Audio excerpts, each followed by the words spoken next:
मित्रांनो, आज आपल्याला पहिलं शिकायचं आहे ते नाउन. नाउनचे 5 प्रकार आहेत. ते कोणते प्रकार आहेत हे पण तुम्हाला माहिती आहे. उदाहरणार्थ सगळ्यात पहिल्यांदा कॉमन नाउन. कॉमन नाउन, त्याच्यानंतर प्रॉपर नाउन. प्रॉपर नाउन झालं की मग ऍब्स्ट्रॅक्ट नाउन. ऍब्स्ट्रॅक्ट नाउन झालं की त्याच्यानंतर मटेरियल नाउन आणि मग त्याच्यानंतर एकदम शेवटचं जे आहे त्याला म्हणतात कलेक्टिव्ह नाउन. मित्रांनो, नाउन म्हणजे नाम, आणि नाम हे एखाद्या वस्तूला, व्यक्तीला, स्थानाला किंवा एखाद्या क्रियेला दिलं जातं. जी गोष्ट आपण इंद्रियांनी पाहू शकतो, जी एखादी कोणती गोष्ट ही आपण त्याचा विचार करू शकतो, अशी कोणतीही गोष्ट असेल जी इंद्रियांनी जाणता येते किंवा प्रत्यक्ष कर्मेंद्रियांनी आपण त्याला टच करू शकतो, अशा ज्या सगळ्या काही गोष्टी असतात या सगळ्या नाउन असतात. हे तुम्हाला माहिती आहे. बरं, आता या नाउनचे हे 5 प्रकार आहेत. Common noun, proper noun, abstract noun, material noun. एक एक दोन उदाहरण बघू, कारण काय ह्याला कॉमन नाउन म्हणतात का वगैरे असले प्रश्न कधी कुठल्या पेपरमध्ये येणार पण नाहीत, आणि आले तरी सुद्धा मराठी मधलं जर तुम्हाला सामान्य नाम काय, विशेष नाम काय वगैरे जे काय दिलंय, समूहवाचक नाम, भाववाचक नाम, पदार्थवाचक नाम, हे जर मराठीमध्ये येत असेल तर तेच इंग्लिश मध्ये आहे. फक्त इंग्लिश मधल्या शब्दाचा अर्थ समजला की त्याप्रमाणे तुम्हाला कुठलं इंग्लिश मधलं ते नाउन आहे हे समजू शकतं. बर, आता कॉमन नाउन असेल तर ते कॉमन नाउन कसं असतं, आपण एक एक साधी उदाहरणं बघू याच्यामध्ये, म्हणजे तुम्हाला समजेल. जसं शिवाजी वॉज अ किंग. आता याच्यामध्ये तुम्हाला समजतंय की याच्यामध्ये किंग हे कॉमन नाउन आहे आणि ह्याचं नाव काय आहे ते एका विशिष्ट व्यक्तीचं नाव म्हणून हे प्रॉपर नाउन आहे. त्यामुळे कॉमन नाउन आणि हे समजायला खूप सोपं आहे.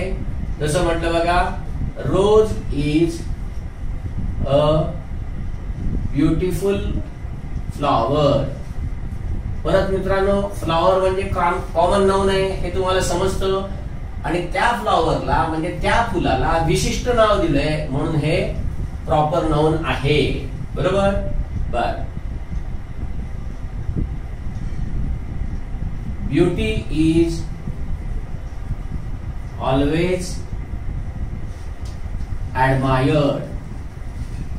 मित्रांनो, लगेच समजतं आपल्याला ब्युटी म्हणजे सौंदर्य, की जे आपल्याला ज्याची जाणीव घेता येते परंतु ते आपण दाखवू शकत नाही, मनाने त्याची कल्पना करता येते. म्हणजे थोडक्यात मराठीमधलं भाववाचक नाम, ते भाववाचक नाम आहे, त्याला ब्युटी असं म्हणतात. म्हणजे ब्युटी म्हणजे सौंदर्य. सौंदर्य हे आपल्याला दाखवता येऊ शकत नाही. जशी एखादी वस्तू आपण दाखवतो की हे पेन आहे, हा व्हाईट बोर्ड आहे, तसं आपल्याला ही ब्युटी आहे असं दाखवता येऊ शकत नाही.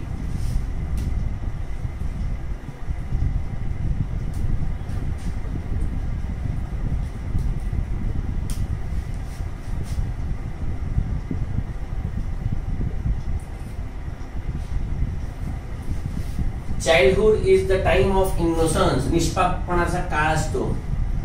लहानपण, कळलं का? म्हणजे त्याच्यामध्ये सगळं निष्पापी असतात सगळेजण. थोडक्यात सांगायचं काय, चाइल्डहुड. तसंच इनोसंट झालंय इनोसन्स, म्हणजे इकडे पण हे काय झालेलं आहे, ऍब्स्ट्रॅक्ट नाउन झालेला आहे. मटेरियल नाउन कडे जाऊया. जसं मटेरियल नाउन पण तुम्हाला सगळ्यांना माहिती आहे. जसं gold is a beautiful metal. बरोबर आहे. गोल्ड हे काय झालं, एका मेटलचं नाव आहे, पण नावाबरोबर हे मटेरियल आहे. Oil is used in cooking. खूप सोप्या गोष्टी आहेत. हे ऍक्च्युअली तुम्हाला सगळ्यांना माहिती आहे. मी फक्त आपलं थोडक्यात एक सांगतोय तुम्हाला, बाकी काय नाही. Collective noun.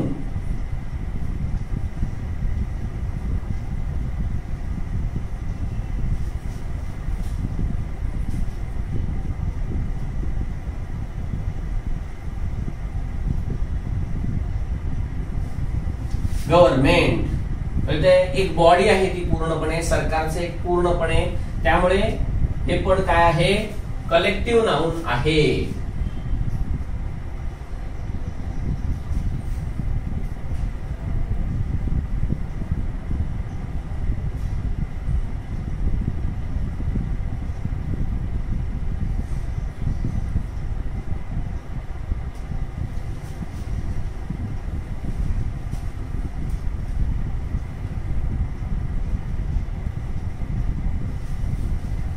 The jury has given its verdict. Jury म्हणजे पंच, माहितीये 5 जण असतात, गव्हर्नमेंट मध्ये अनेक जण असतात, तर या सगळ्यांना म्हणतात कलेक्टिव्ह नाउन. आता याचे दुसरे सगळ्यात महत्त्वाचे रूल्स काय, तर कॉमन नाउन असतं त्याला आर्टिकल लागतं, बरोबर आहे. प्रॉपर नाउन आहे याला आर्टिकल लागत नसतं, पण विशिष्ट प्रकारे उपयोग केला तर मात्र इकडे अ सुद्धा लागू शकतं, अँड पण लागू शकतं आणि द पण लागू शकतं. हे मुद्दा म्हणून आता आपण आर्टिकल शिकत नाहीये, पण उद्या आर्टिकल शिकत असताना तुम्हाला हे रूल आधीच माहिती पाहिजेत म्हणून सांगतोय.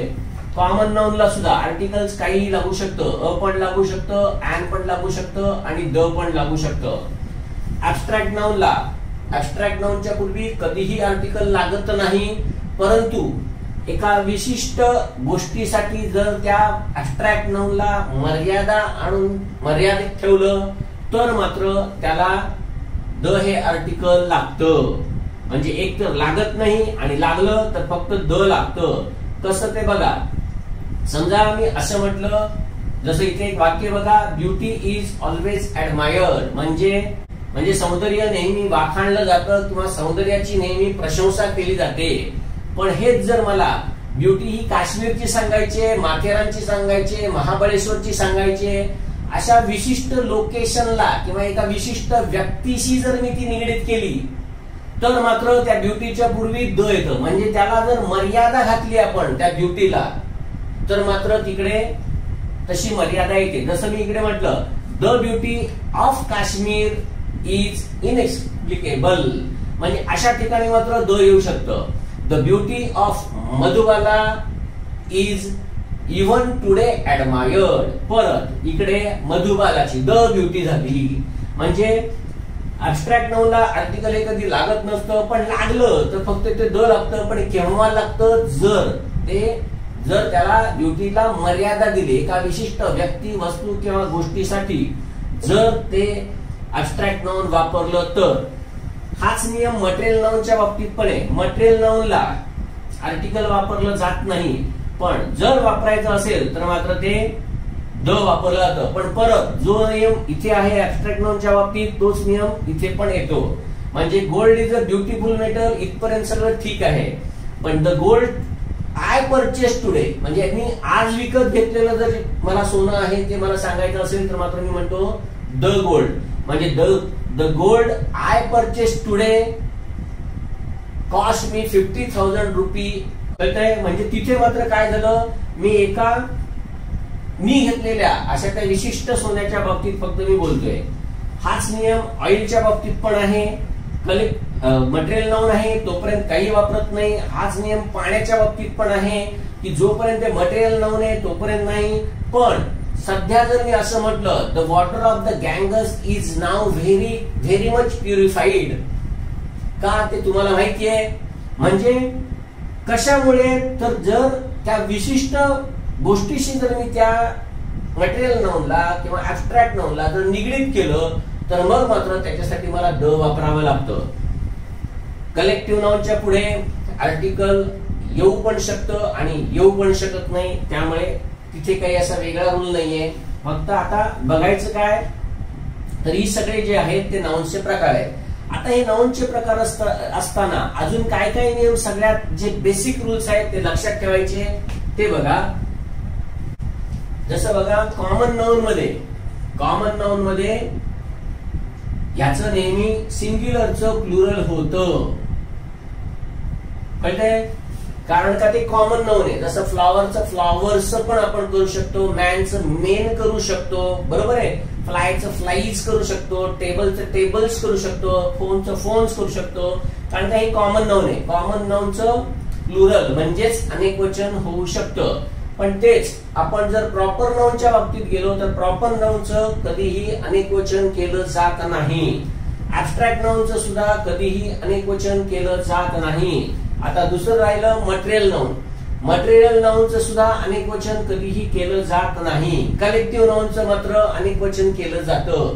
कारण का जसं स्टेट गव्हर्नमेंट वेगळं आहे आणि सेंट्रल गव्हर्नमेंट वेगळं आहे, म्हणजे जर द गव्हर्नमेंट्स असं म्हणता येऊ शकतं. म्हणजे थोडक्यात अनेकवचन ह्याचं होतं, कॉमन नाउनचं होतं, तसंच कलेक्टिव्ह नाउनचं पण होतं. प्रॉपर नाउन, ऍब्स्ट्रॅक्ट नाउन आणि मटेरियल नाउनचं अनेकवचन कधीही केलं जात नाही, हे लक्षात ठेवा.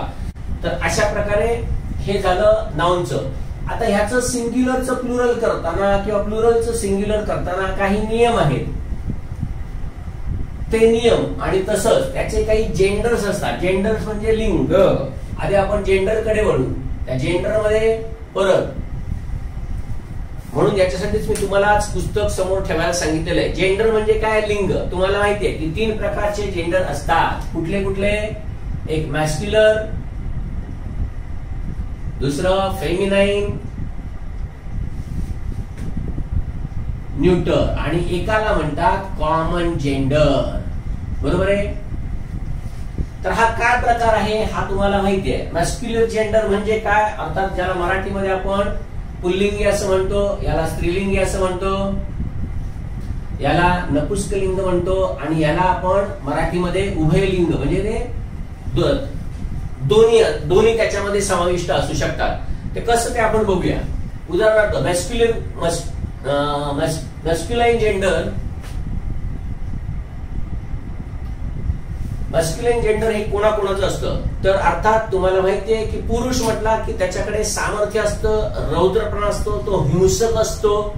असे जे सगळे प्रकार जर एखाद्या नाउन मध्ये दिसले तर त्याला अर्थातच मॅस्क्युलाइन जेंडरचं ते नाउन आहे असं म्हटलं जातं. म्हणजे पुरुष आणि स्त्री हा भाग थोडासा आपण जरा वेगळा सोडला तरी तुम्हाला माहितीये की उदाहरणार्थ सन आहे. सन बरोबर आहे ना? हा सन म्हणजे सूर्य. मराठीमध्ये जरी तो पुल्लिंगी असला तरी इंग्लिश मध्ये जर त्याला आपण पर्सनलाइज केलं, सन हा जरी पुल्लिंगी असला तरी इंग्लिश साठी मात्र सर्व निर्जीव आणि प्राणी हे नपुंसकलिंगी समजले जातात. आणि असे ज्या वेळेला ते नपुंसकलिंगी समजले जातात त्यावेळेला सूर्याच्या बाबतीत मात्र जर सूर्याचं पर्सोनिफिकेशन केलं गेलं, पर्सोनिफिकेशन म्हणजे काय? त्याच्यावरती व्यक्ती असल्याचा आरोप केला गेला, त्याला म्हणतात पर्सोनिफिकेशन. म्हणजे एखाद्या नाउनचं ज्या वेळेला असं पर्सोनिफिकेशन केलं जातं म्हणजे त्याच्यावरती मनुष्यत्वाचा आरोप केला जातो, त्यावेळेला मात्र सूर्यासारखी जी एंटिटी असते म्हणजे सूर्य हा त्यावेळेला मॅस्क्युलिन जेंडर होतो. आणि याचं कारण काय हे तुम्हाला माहितीये. कारण का सूर्याकडे सामर्थ्य आहे, तो ताकदवान आहे, त्याच्याकडे शक्ती आहे, बरोबर ना? त्याचं रौद्र रूप आहे, तो संहार करू शकतो. अशा प्रकार जर असेल तर अर्थातच ते मॅस्क्युलिन जेंडर समजलं जातं. जसं सूर्याच्या बाबतीत आहे तसंच समुद्राच्या बाबतीत पण आहे. समुद्र खवळला तर तुम्हाला माहितीये काय होतं ते. म्हणजे थोडक्यात त्याच्याकडे पण संहार करण्याची शक्ती आहे, सामर्थ्य आहे. म्हणून अर्थातच स्टॉर्म माहितीये तुम्हाला, वादळ, टायफून, चक्रीवादळ हे जे प्रकार आहेत हे पण अर्थातच मॅस्क्युलिन जेंडर मध्ये येतात. पण जर अशाच एखाद्या गोष्टीकडे जर सौंदर्य, कोमलता, नाजूकपणा असं जर दिसत असेल तर ती सगळी फेमिनाईन जेंडर्स मानली जातात. जसं बघा चंद्र शीतल असतो, बरोबर ना? त्यामुळे त्याचा जर प्रकाश असेल तर तो प्रकाश आपल्याला आल्हाददायक वाटतो, सुखकर वाटतो. मग अशा वेळेला मून मात्र स्त्रीलिंगी होत असतो. तसंच बघा वसंत ऋतू. वसंत ऋतूचे वैशिष्ट्य काय ते मी सांगण्याची गरज नाही. मग अशा वेळेला हा वसंत ऋतू जो आहे, स्प्रिंग ज्याला म्हणतात, तर तो पण अशा वेळेला फेमिनाईन जेंडर होतो. थोडक्यात परीक्षेमध्ये 1984 पासून आजतागायत एखाद्या गोष्टीला कुठलं नाउन आहे यावरती एकही प्रश्न पडलेला नाही.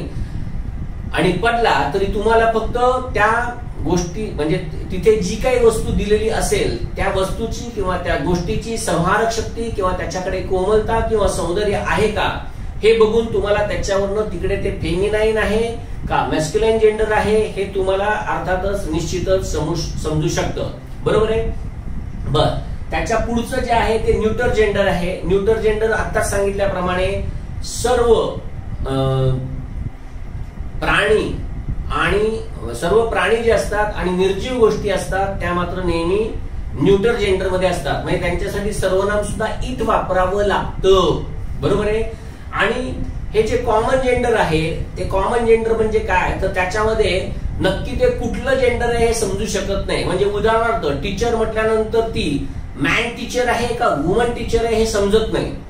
प्युपिल विद्यार्थी, स्टुडंट विद्यार्थी म्हटल्यानंतर तो मुलगा आहे का मुलगी आहे हे समजत नाही, बरोबर आहे ना. पर्सन म्हटल्यानंतर ती स्त्री आहे का पुरुष आहे हे समजत नाही. असे जे आहेत त्याला म्हणतात कॉमन जेंडर, म्हणजे जे दोन्ही ठिकाणी वापरता येतात. मित्रांनो, याच्यावरती प्रश्न कधी विचारत नाही, फक्त थोडस बेसिक माहिती असावं म्हणून फक्त हे तुम्हाला सांगितलं. आता दुसरा सगळ्यात महत्वाचा रूल काय आहे, तो अजूनपर्यंत परीक्षेमध्ये आलेला नाही, तो खास करून लक्षात ठेवायचा आहे.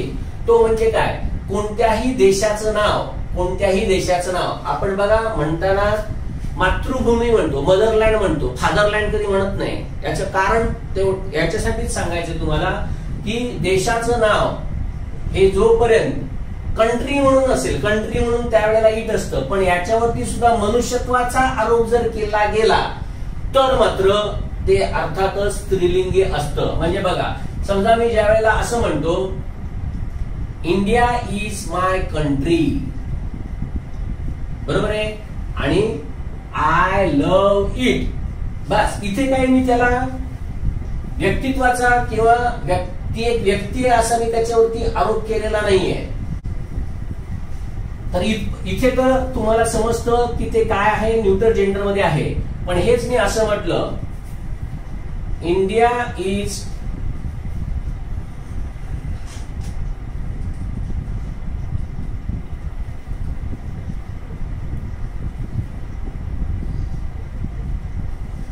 स्ट्रेंथनिंग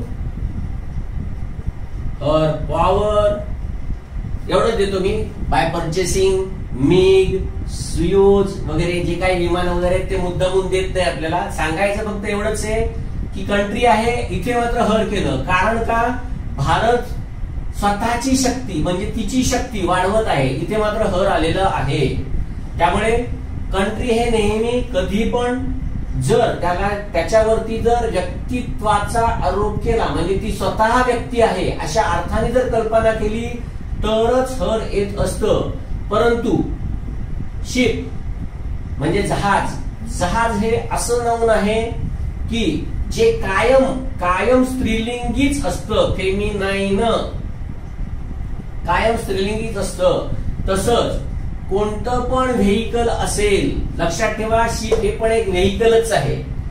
जसं शिप हे व्हेइकल आहे तसं कोणतंही व्हेइकल असू दे, म्हणजे ते स्कूटर असू दे, नाहीतर कार असू दे, नाहीतर अजून काय वाटेल ते असू दे, कळलं का, हे व्हेइकल सुद्धा नेहमी स्त्रीलिंगीच असतं.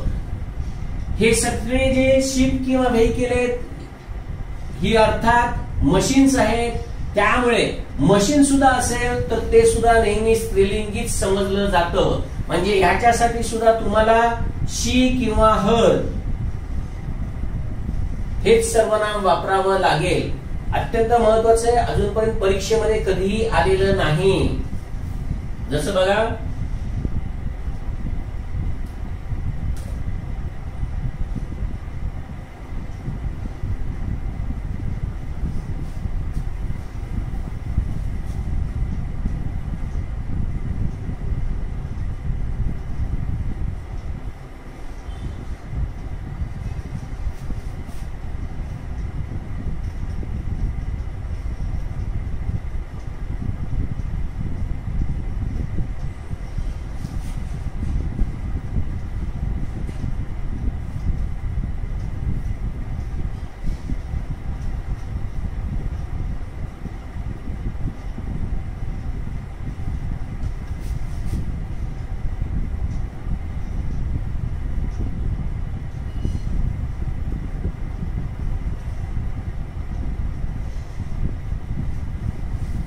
समजण्यासाठी म्हणून दिले बघा, the ship should not be loaded above her Plimsoll line. इथे आपल्याला महत्वाचं हे बघायचंय.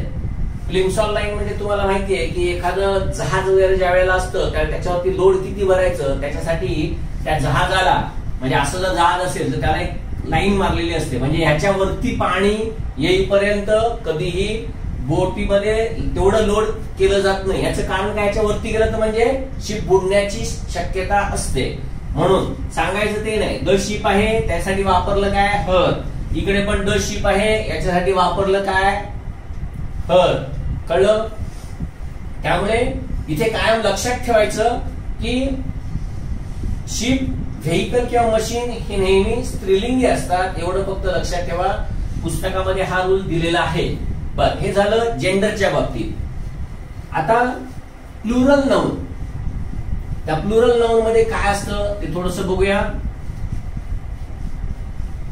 याचे जे रेग्युलर रूल आहेत प्लुरल करण्याचे हे तर तुम्हाला माहिती आहे. म्हणजे प्लुरल करत असताना सर्वमान्य जो एखादा कुठला रूल असेल तर तो काय असतो, तर कोणत्याही नाउनचं प्लुरल ज्या वेळेला करायचं असतं त्यावेळी जनरली होतं काय, त्याला एस किंवा एस लावलं जातं. बाकी मग तुम्हाला माहितीये की काही काही ह्यांचं पूर्ण वेगळं होतं. म्हणजे बॉयचं अनेक वचन करत असताना बॉईज असं होतं. अनेक मुलं काय करतात, हे असं अनेक वचन लिहितात. हे अनेक वचन लिहिणं नाहीये. हा मराठीतला षष्ठी प्रत्यय आहे ज्याला इंग्लिश मध्ये पॉझेसिव्ह केस असं म्हणतात. त्यामुळे अनेक वचन असं कधी लिहिलं जात नाही. अनेक वचन लिहित असताना त्याच्यानंतर फक्त एस येत असतो. बर, हेच समजा कॅच म्हणजे झेल म्हणून, क्रियापद म्हणून नाही. तर तुम्हाला माहितीये की तिकडे ईएस लागतो. मग त्याचे नियम आहेत. जर शेवटी एच, एसएच, सीएच, त्याच्यानंतर एक्स असे जर शब्द असतील तर त्यांच्या पुढे ईएस लागत असतं. पण परीक्षेला हे कधी विचारत नाहीत. जर करायचं असेल तर पुस्तकात ते आहे. अजूनपर्यंत कधी असले प्लुरल वगैरे विचारण्याच्या भानगडीत कुठलाही पेपर सेटर पडलेला नाहीये. कारण काय, हे फारच बेसिक आहे. ते कुठेच विचारत नाहीत. पण काही काही ठिकाणी मात्र विचारतात. आणि ते काय आहे ते बघा. जसं तुम्हाला माहितीये टूथ असेल तर त्याचं अनेक वचन टीथ होतं. चाइल्ड असेल तर त्याचं अनेक वचन चिल्ड्रन होतं. मोस्टली ह्याच्यावरती ज्या वेळेला अनेक वचनामध्ये विचारलं जातं त्यावेळेला हा एक शब्द नेहमी विचारला जातो ज्याचं अनेक वचन ऑक्सन असं केलं जातं. जसं चाइल्डचं चिल्ड्रन होतं तसं ऑक्सचं ऑक्सन केलं जातं.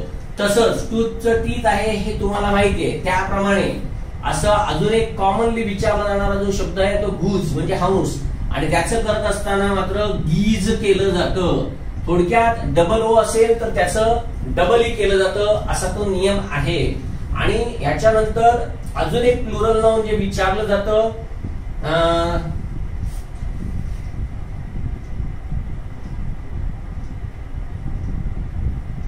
बर, ही अशी माऊस.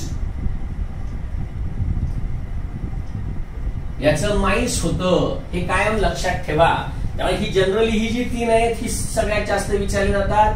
ह्याच्या पलीकडे अजून काही अशी एफ असलेली म्हणजे ज्यांच्यामध्ये एफ असतं त्यांचा काही रूल आहे. तर तो रूल काय तोही तुम्हाला माहितीये, हे मला माहिती आहे.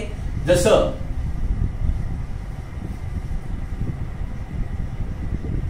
वाईफ असेल तर त्याचं अनेक वचन करत असताना वाईव्स होतं. नाईफ असेल तर त्याचं अनेक वचन करताना नाईव्स केलं जातं. हे तुम्हाला माहितीये. परंतु अशी काही इंग्लिश मध्ये नाउन्स आहेत. कळलं का? जसं बघा चीफ. इथे मात्र करत असताना ह्याचं ज्या वेळेला अनेक वचन केलं जात असतं त्यावेळेला मात्र इकडे कधीही व्ही होत नसतं. म्हणजे चीफचं CHIEFS असंच केलं जातं. ड्वार्फ म्हणजे ठेंगू माणूस याचं करत असताना याचं दोन प्रकारे होतं. ड्वार्फचं पण होतं आणि दुसरं ड्वार्झ पण होतं. पण मित्रांनो लक्षात ठेवा हे अमेरिकन स्पेलिंग आहे. आपल्याला ब्रिटिश इंग्लिश असल्यामुळे स्पर्धा परीक्षेमध्ये आपल्याला हेच आलं पाहिजे. हँडकरचीफचं पण असंच आहे. याचा हँडकरचीव्ज पण करू शकता. पण असं न करता आपल्याला मात्र FS असलेलंच असलं पाहिजे. हे लक्षात ठेवा. म्हणजे सांगायचं फक्त एवढंच आहे तुम्हाला की मित्रांनो काही वेळेला एफ असतं आणि त्यावेळेला एफ ज्या वेळेला असतं त्यावेळेला मात्र पुढे एफच्या नंतर एस लावलं जातं. त्याचं व्ही केलं जात नाही. त्याच्यामध्ये नियम आहे असा की एफ EF, EF वगैरे असे जे असतील त्यांच्यानंतर कधी त्याचं VES केलं जात नाही, असा तो नियम आहे. आणि इकडे F च्या नंतर E आहे वगैरे. हे नियम ज्यावेळी तुम्ही पुस्तकामध्ये बघाल त्यावेळी तुम्हाला ते अजून जास्त समजतील.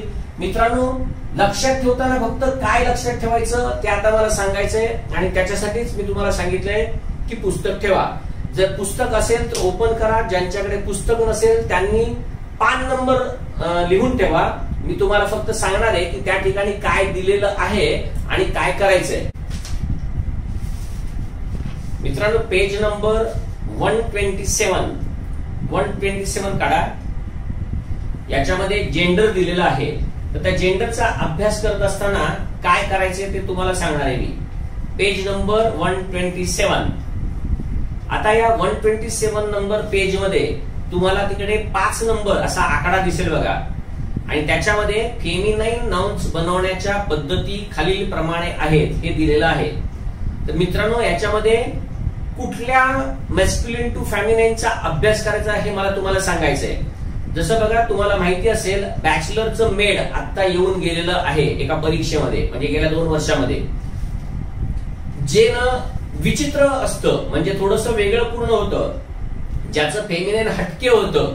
म्हणजे जसं तुम्हाला मॅनचं वुमन हे माहितीये, बॉयचं गर्ल्स माहितीये. जे माहितीये ना हे करायची आवश्यकता नसते, कारण का हे जसं तुम्हाला माहितीये ना तसं सगळ्या जगाला माहितीये. मग जे इतरांना माहित नसेल असं कुठलं आहे ते तुम्हाला माहिती करून ठेवलं पाहिजे. आणि ते करत असताना फक्त करायचं काय ते फक्त लक्षात ठेवा. ज्याप्रमाणे इथे डाव्या बाजूला तुम्हाला मॅस्क्युलिन जेंडर दिसतंय आणि उजव्या हाताला फेमिनाईन जेंडर दिसतंय, तर करताना फक्त काय करायचं ते लक्षात ठेवा.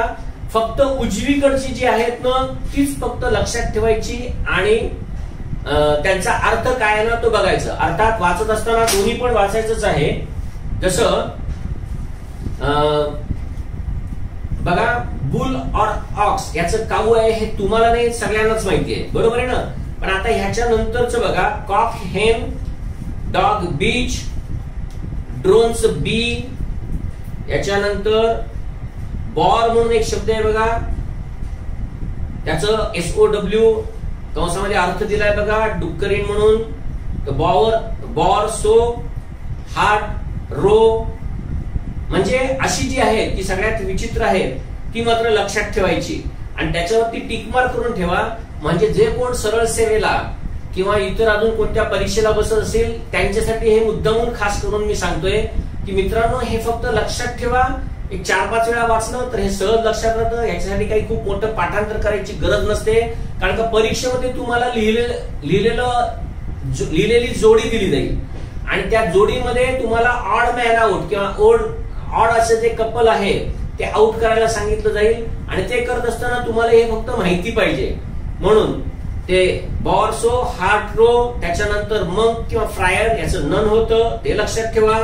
त्याच्यानंतर खाली बघा विझार्ड आहे त्याचं विच होतं ते लक्षात ठेवा. दुसऱ्या बाजूला बघा तिकडे बकचं डो होतंय, बुलकचं हेफर होतंय, कोल्डचं फिली होतंय, ड्रेकचं डक होतंय, अर्लचं काउंटिस होतंय, गॅन्डरचं गूज होतंय हे लक्षात ठेवा.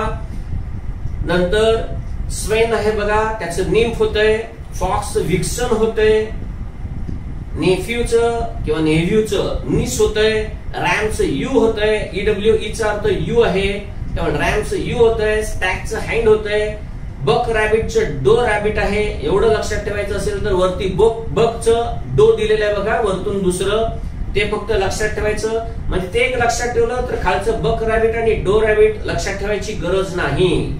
आता ह्याच्यानंतर दुसरी फेमिनाईन करण्याची जी पद्धत दिली आहे ती बघा त्याच्याच खाली आहे, त्याच्यामध्ये दिलंय बघा ESS हा प्रत्येक नामाशेवटी लावून. मित्रांनो, हे करण्याची अजिबात गरज नाहीये, कारण काय हे कधीच विचारणार नाही, कारण काय हे सगळ्या जगाला माहितीये, म्हणजे तुम्हालाही माहितीये आणि तुमच्या बरोबर बसणाऱ्या तुमच्या कॉम्पिटिटर्सना इतरांना सुद्धा माहितीये. त्यामुळे हे करण्याची अजिबात गरज नाही. अर्थात वाचून ठेवा, नाहीतर म्हणाल सर आम्हाला हे माहितीच नव्हतं. खूप सोपं असतं. फार पूर्वी फक्त यायचं टायगर, टायग्रेस, लायन, लायनेस. 2011च्या पूर्वी ज्या वेळेला 70 मार्काचं इंग्लिश होतं त्यावेळेला हे येत होतं. त्याच्यानंतर 2011ला सुद्धा नाही आलं, 12ला पण नाही आलं, त्याच्यानंतरच्या परीक्षेमध्ये पण आलेलं नाहीये. पण तलाठीसारख्या परीक्षा असतात, सरळ सेवेच्या परीक्षा असतात, यांच्यामध्ये मात्र हे प्रकार किंवा जोड्या लावा ह्याच्यासाठी सुद्धा येऊ शकतं, किंवा मॅस्क्युलिन आणि फेमिनाईनच्या अशा जोड्या दिल्या जातील, 4 जोड्या दिल्या जातील आणि त्याच्यामधलं कुठली जोडी बरोबर नाहीये हे ओळखायला दिलं जाईल. म्हणजे याच्यामध्ये ऑड पेअर जी असते ती तुम्हाला बाजूला काढावी लागते. तर अशा प्रकारे फक्त याच्यावरती प्रश्न विचारला जाऊ शकतो, किंबहुना विचारतात, हे फक्त मला तुम्हाला सांगायचं. त्यामुळे सरळ सेवेची जी कोण तयारी करत आहेत त्यांनी मात्र ह्याचा जरूर अभ्यास करा. परत अभ्यास करण्यासारखं काहीच नाही, थोडंसं फक्त लक्षात ठेवायचंय, बाकी काय त्याच्यामध्ये काही अर्थ नाही. तसंच खालचं पण करायची काहीही गरज नाही. जसं ऍक्टरचं ऍक्ट्रेस, बेनिफॅक्टरचं बेनिफॅक्ट्रेस वगैरे हे खूप सोपे आहेत. एस आणि एस लावलेले सहसा आता विचारले जातील असं मला तरी वाटत नाही, पण अर्थात अभ्यास करत असताना तुम्ही सगळ्याचा अभ्यास करा. त्याच्या खाली बघा एक पान नंबर 128 वरती, पान नंबर 128 याच्यामध्ये बघा जे दुसरं टेबल आहे ज्याच्यामध्ये ESS प्रत्यय लावण्याची दुसरी पद्धत जी दिलेली आहे, ती दुसरी पद्धत जी आहे ती फक्त खास करून लक्षात ठेवा. आणि याच्यामध्ये कुठले कुठले लक्षात ठेवायचे ते सांगतो. जसं बघा एक अबॉट दिलेलं आहे बघा, त्या अबॉट लक्षात ठेवा. त्याच्यानंतर लास्ट दिलेलं आहे बघा, त्याच्या खाली बघा मार्क्विस दिलेलं आहे, तेही लक्षात ठेवा. पुढचं बघा ड्यूक, लॅड आणि अजून एक खाली मार्क्विस आणि मार्क्वाइज असं दिलेलं आहे, हे लक्षात ठेवा. परत परीक्षेत येण्याची शक्यता फक्त 0.5% आहे, मी 1% आहे असं पण म्हणत नाही. त्यामुळे जर जमत असेल तर अवश्य करा, बाकी अर्थातच त्याची गरज नाहीये.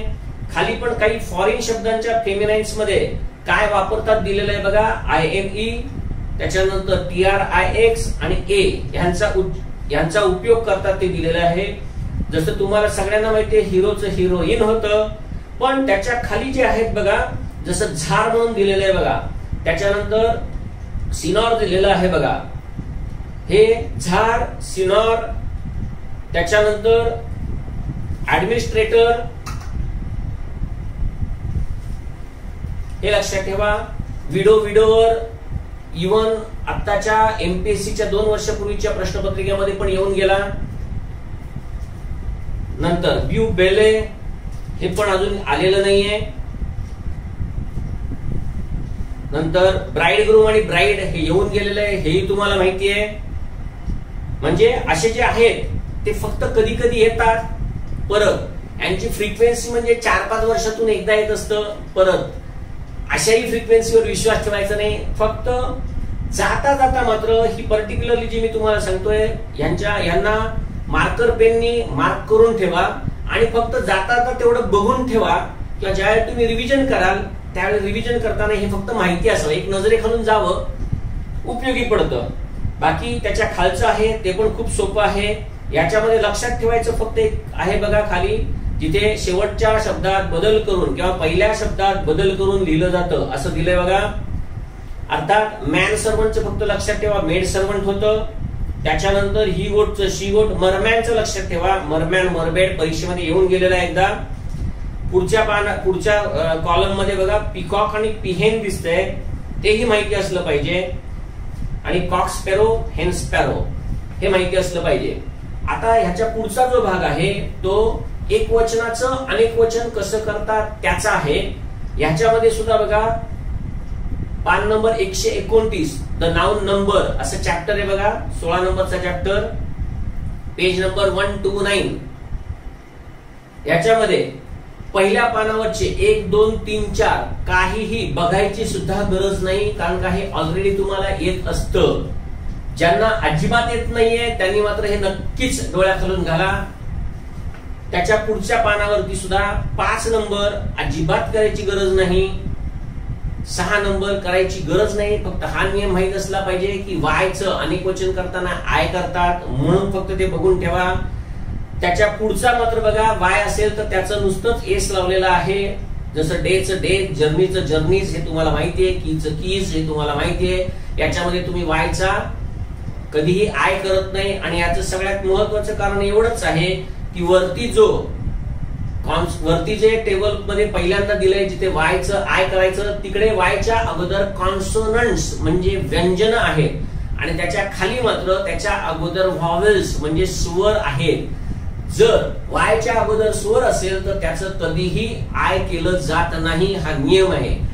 वायच्या अगोदर जर व्यंजन असेल म्हणजेच कॉन्सोनंट्स ई आय ओ यू सोडून बाकीचे जर अक्षर असतील तर मात्र अर्थातच वायचं आय केलं जातं. तो नियम आहे. त्याच्यानंतर जर सगळ्यात महत्वाचं आहे ते म्हणजे 7 नंबर आणि 8 नंबर. ह्याच्यामध्ये फक्त सगळ्यात तुम्हाला लक्षात ठेवायचे ते काय लक्षात ठेवायचं सांगतो. एक लक्षात ठेवा, एफ चं व्हीएस करतात हे सगळ्यांना माहिती आहे, बरोबर आहे. एफ चं व्हीएस करतात, जसं की उदाहरणं दिलेत. कावचं कावच दिलंय, हाफचं हाफ दिलंय, वाईफचं वाईफ दिलंय, वुल्फचं वुल्फ दिलंय.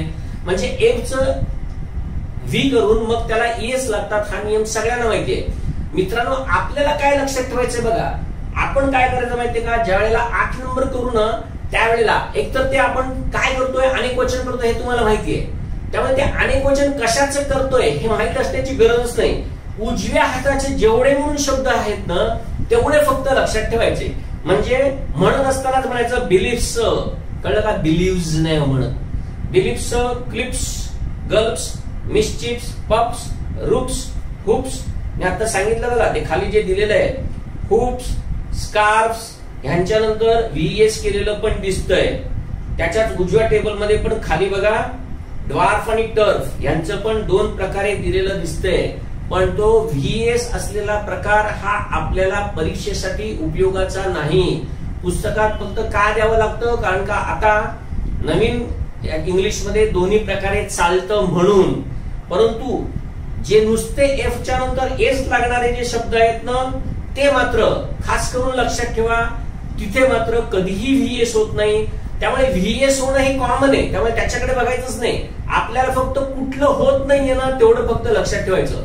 म्हणजे कशाला एफ च्या नंतर एस लागतंय मग तेवढेच फक्त करायचे. बिलिप्स, क्लिप्स, गल्प्स, मिस्चिप्स, पप्स, रूप्स. म्हणजे एक दोनदा हे नुसतं वाचलं ना तरी सुद्धा तुम्हाला लक्षात राहील की बाबा याचं बिलीव्ज केलं जात नाही. कारण का, असं जर बिलीव्ज केलं तर त्याचा अर्थ काय होईल, क्रियापदाप्रमाणे होईल. उदाहरणार्थ मी इथे जो शब्द तुम्हाला दाखवला चीफ, याचं ना इकडे व्हीएस केलं तर त्याचा उच्चारच बदलतो, चाईव्ह जसा होतो. आणि तो चाईव्ह जसा उच्चार झाला ना तर त्याचा अर्थ लाल कांदे जे असतात ना, ज्याला तुम्ही ओनियन म्हणता, ते लाल कांदे असं त्याचा अर्थ होतो. म्हणजे इंग्लिश मध्ये असं का केलं जात नाही ते त्याचं कारण फक्त तेच आहे. पण असं जरी असलं तरी सुद्धा काही वेळा मात्र ते करतात. पण जसं बघा झाडाचं पान, त्याला LEAF लीफ असं म्हणतात. पण आता ह्याचं अनेक वचन करत असताना मात्र व्हीएस लावतात. मग हे क्रियापद पण होतं. म्हणजे कधी करायचं आणि कधी नाही करायचं हे काही इंग्लिश मध्ये धरबंध नाहीये. म्हणजे इंग्लिश मध्ये स्पेलिंगच्या रूल्स मध्ये हे सगळ्यात फार असा विचित्रपणा, गोंधळ आहे. आणि त्या गोंधळाचा फायदा फक्त पेपर सेंटर घेतात आणि आपण फक्त जर ते नीट लक्षात ठेवलं तर मात्र आपल्याला ते सोपं जातं. सांगायचं फक्त एवढंच आहे की एफ असलेल्या शब्दांचं जिथे एस लागतोय तेवढे उजव्या बाजूचे शब्द फक्त वाचा. कारण का एस लागले म्हणजे चिप्स चिप्स झालंय, एवढंच फक्त तुम्हाला समजून घ्यायचं. म्हणजे चिप्स, क्लिप्स वगैरे जे खाली दिले ना, टर्प्स, एवढंच फक्त वाचायचं बस. डाव्या बाजूचे शब्द करायची काही गरज नाही. तसंच पुढच्या पानावरती 131 नंबर पानावरती 131 पेज वरती 9 नंबरचं आहे, ते मात्र नक्कीच बघून ठेवा. ज्याच्यामध्ये तुम्हाला सगळ्यात महत्वाचं म्हणजे लाऊस, माऊस, गूज हे 3 शब्द खास करून लक्षात ठेवायचे. बाकी जिथे जिथे OUSE दिसते बघा, जे खालचे 3 शब्द डॉर्माउस, लाऊस आणि माऊस, कळलं. या सगळ्यांच्या मध्ये जिकडे तुम्हाला एसी दिसते OUSE यांचं करताना नेहमी ICE असंच होत असतं. त्यामुळे एवढं लक्षात ठेवा. ह्याच्या खाली बघा तुम्हाला ऑक्सचं ऑक्सन हे दिसेल आणि काऊ हे काइन हे जुन्या इंग्लिश मध्ये होत होतं. आता नवीन इंग्लिश मध्ये ते वापरत नाहीत. तरी पण काय सांगता येत नाही, पेपर सेटरचं डोकं फिरलं ना तर तो कोणतंही जोडी देऊ शकतो. त्यामुळे माहिती असावं. अन्यथा काऊचं काऊजच हेच आता जनरली वापरलं जात असतं. याच्यानंतर खाली एक बॉक्स दिलेला आहे बघा, काळ्या याच्यामध्ये PSI, STI, ASO अशा ठिकाणी येऊन गेलेले असे मुद्दामून काही प्रश्न दिलेले आहेत. अर्थात हे सगळे 2011च्या पूर्वीचे आहेत. त्याच्यानंतर मात्र अजूनपर्यंत असं आलेलं नाहीये. आणि जे आलेलं आहे ते क्लास 3 ला आलेलं आहे सरळ सेवेसाठी. त्यामुळे याच्यामध्ये खूप जास्त डोकं घालण्याची गरज नाही, पण फक्त माहित असलं पाहिजे म्हणून ते लक्षात ठेवा. याच्यानंतर कंपाऊंड नाउन आहे. ते कंपाऊंड नाउन त्याचे रूल्स काय आहेत ते मी आता सांगणार आहे. त्याच्या पुढच्या पानावरती चला, 132 नंबर पानावरती. आता ह्याच्यामधलं सगळ्यात महत्वाचं काय आहे ते फक्त बघून ठेवा. जसं 16 नंबरचा रूल जो आहे तो 16 नंबरच्या रूल मध्ये हे मात्र कदाचित येऊ शकतं. पर्टिक्युलरली बँकिंग आणि सीडीएस यांना याच्यावरती स्पॉट द एरर मध्ये काही वाक्य बनवून ह्याच्यावरची दिली जातात. त्यामुळे हे फक्त लक्षात ठेवा. जसं बघा तिथे मी अनेक वचन करताना काय करायचं हे एका कंसामध्ये दिलेलं आहे बघा. म्हणजे 16 नंबरचा रूल बघा काय दिलंय. इंग्रजी भाषेत इतर काही विदेशी भाषांमधून घेण्यात आलेले नाउन्स व त्यांचे प्लुरल्स त्या विदेशी भाषातील नियमांप्रमाणेच करतात. ते नियम काय आहेत ते पुढे दिले. जसं बघा ए असेल तर एच ए ई असं करतात. म्हणजेच काय, ज्या ज्या शब्दांच्या शेवटी ए दिसेल जसं त्यांच्यानंतर ए ई केलं जातं. नंतर युएम असलेले जे शब्द आहेत त्यांचं ए केलं जातं. नंतर युएस असलेले शब्द आहेत त्यांचं आय केलं जातं. याच्यावरती प्रश्न पर्टिक्युलरली कसे पडू शकतात हे पण मी तुम्हाला दाखवणार आहे. तर ते आपण बघू. त्याच्यानंतर ईएक्स असेल तर त्याचं आयसीईएस होतं. त्यामुळे हे खास करून लक्षात ठेवा. खाली टेबल जर बघितलं तर त्याच्यामध्ये तुम्हाला दिसेल बघा, जसं वरती दिलाय युएमचं ए होतं म्हणून तो अडेंडम शब्द बघा जसा तो आहे तसा अजून तिकडे बघा करिक्युलम शब्द दिलेला आहे.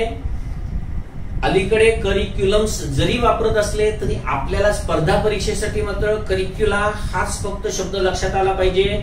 तसंच खाली इराटम दिलेला आहे बघा, त्याचा एरेटा हाच शब्द आपल्याला माहित असला पाहिजे. नंतर मीडियम दिलेला आहे बघा, याचं मीडियम चालतं पण आपल्यासाठी फक्त मीडिया हाच शब्द माहित असला पाहिजे. आणि अलीकडे मीडिया हा शब्द तर खूप वापरतात हेही तुम्हाला माहिती आहे. सोशल मीडिया म्हणतात, सोशल मीडियम्स नाही म्हणत. तर त्यामुळे तुम्हाला तोही शब्द माहिती आहे. स्ट्रॅटमचं स्ट्राटा वापरतात तेही तुम्हाला खाली दिसेल.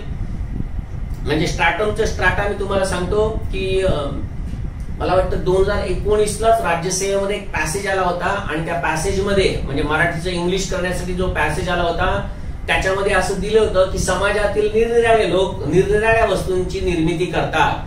मग समाजातील निरनिराळी लोक, मग ते निरनिराळी लोक म्हणजे काय, तर त्याच्यासाठी हा स्ट्राटा शब्द वापरता आला पाहिजे. म्हणजे करण्याच्या मागचे अनेक फायदे असतात. तिकडे जर तुम्ही डिफरंट पीपल असं जर नुसतं केलं तर ते चूक नाहीये. पण जर तुम्ही तिथे स्ट्राटा हा शब्द वापरला तर इतरांपेक्षा तुम्हाला नक्कीच मार्क्स जास्त मिळतील. हे एका शब्दाबाबत नाहीये, असे अनेक शब्द आहेत की ते शब्द जर तिकडे जर आपण योग्य रीतीने वापरले तर ते तिथे चपकल बसतात. आणि ते चपकल बसलेले जर शब्द असे जर एक्झामिनरला पेपर चेक करताना जर त्याला दिसले तर अर्थातच त्याला कधी पण हा मुलाला इंग्लिश येतंय एवढं त्याला समाधान वाटतं आणि तो नक्कीच एखादा जास्त मार्क देत असतो. त्यामुळे असे शब्द नक्कीच लक्षात ठेवायचे. याच्यावरची उदाहरणं मी नंतर तुम्हाला सांगतो सगळी काय काय आहेत ती आणि कशा प्रकारे येऊ शकतात ते पण सांगणार आहे. बर, हे झालं. तसंच आता पुढे दिलेलं आहे बघा, ग्रीक भाषेतून काही आलेली नाउन्स आहेत ती दिलेली आहेत. याच्यामध्ये खास करून बघा शब्द जो नेहमी वापरतात तो अनालिसिस आपण म्हणतो आणि नेहमी वापरत असतो. त्याचं बघा कसं होतंय. म्हणजे वरती जे दिलेलं आहे बघा, ग्रीक भाषेतून आलेली काही नाउन्स अनेक वचन करताना काय केलं जातं तर आयएसचं ईएस केलं जातं किंवा ओएनचं ए केलं जातं. तर हे जे आहे ना ते लक्षात ठेवा. जसं फिनॉमिनन असेल, फेनॉमिनन एक वचनामध्ये फेनॉमिनन करतात पण अनेक वचनामध्ये करताना फेनॉमेना असं केलं जातं. कळलं. असंच आहे क्रायटेरियन. बघा तुम्हाला हे शब्द इकडे दिसत आहेत खाली. क्रायटेरियन म्हणजे एखादी कुठली तरी गुणवत्तेची जी कसोटी असते त्याला क्रायटेरियन असं म्हणतात. पण क्रायटेरिया काय आहेत, अनेक वचन आहे. क्रायटेरिया म्हणजे सांगायचं काय ते ओएन आहे त्याचं ए केलं जातं, हे लक्षात ठेवा. आता आपण बघितलं युएमचं ए केलं जातं, तसं इथे बघा काय म्हणजे आपण बघितलं ना अडेंडमचं अडेंडा केलं जातं वगैरे, तसं इकडे ओएनचं ए केलेलं आहे. जसं क्रायटेरियन क्रायटेरिया, फेनॉमेनन फेनॉमेना. तर हे असे जे काही शब्द आहेत जे थोडेसे वेगळ्या प्रकारे बिहेव करतात अनेक वचन करताना, एवढे शब्द जरी माहित झाले तरी सुद्धा भरपूर झालं. याच्या खालचं जे इटालियन, फ्रेंच आणि हिब्रू भाषेतलं जे शब्द दिलेले आहेत हे मात्र अजूनपर्यंत कधीही आलेले नाहीयेत.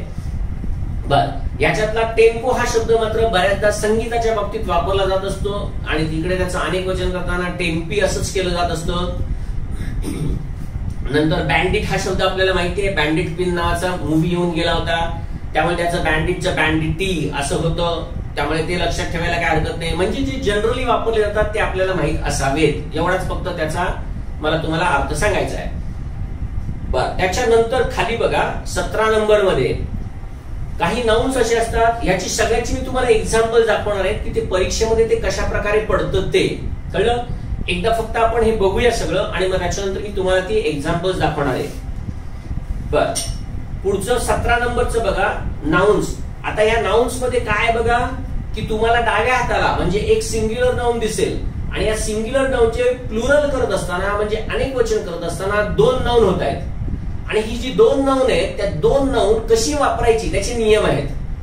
जसं बघा ब्रदर, ब्रदरचे 2 दिलेत बघा, ब्रदर्स पण दिलंय आणि ब्रेदरिन पण दिलेलं आहे. तर ब्रदर्स कधी वापरत असतात तर रक्ताचे असतात ना एका, त्यावेळेला ते ब्रदर्स वापरले जात असतात. परंतु समाजामध्ये म्हणजे आता समजा मी मराठा असेल तर मराठा समाजामधले जेवढे कोण आहेत हे सगळे माझे ब्रदर्स नसतात तर ते ब्रेदरिन असतात. समजा मारवाडी समाज आहे, बरोबर आहे, तर त्या मारवाडी समाजामध्ये ते एकमेकांचे ब्रेदरिन आहेत, ब्रदर्स नाही आहेत, हे लक्षात ठेवा. ब्रदर्स हे ब्लड रिलेशन आहे आणि ब्रेदरिन्स हे समाजातले सगळे जे घटक आहेत त्याला ब्रेदरिन असं म्हणतात. म्हणजे परीक्षेमध्ये जर समजा उद्या असं काही वाक्य दिलं तर त्याच्यामध्ये तुम्हाला तिथे ब्रदर्स घालणं योग्य आहे का ब्रेदरिन घालणं योग्य आहे हे फक्त बघायला लागतं.